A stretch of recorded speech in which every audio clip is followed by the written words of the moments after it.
পৃথিবীর মানুষ তোমরা অস্তিত্বহীন ছিলে, আল্লাহ তোমাদেরকে অস্তিত্ব দান করেছেন।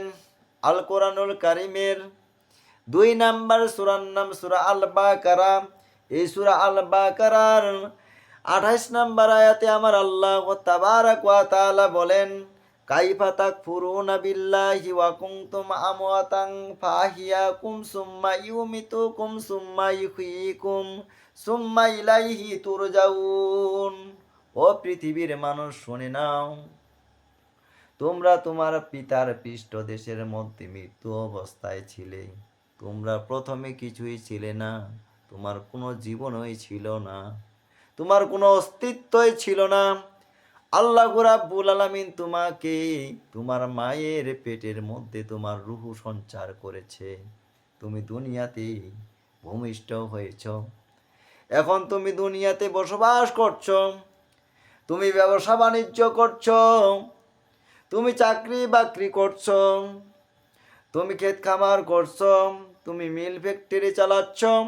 শুনে নাও, এই দুনিয়ায় তুমি চিরকাল থাকবে না, কারণ তোমার পূর্বপুরুষরা এই দুনিয়ায় থাকে নাই। তোমার দাদা মরেছে, তোমার চাচা মরেছে, তোমার যে কোলের সন্তান ছিল সেটাও মারা গিয়েছে।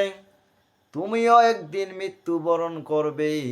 শুনে নাও, আবার তোমাকে মৃত্যুবরণ করতে হবে। এরপর তোমাকে আল্লাহ রাব্বুল আলামিন ওই কবর থেকে আবার উঠাবে।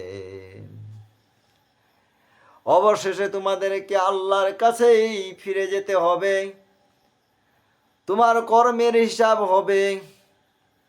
ও দুনিয়ার মানুষ, তোমরা কি রূপে ওই আল্লাহকে অস্বীকার করছো?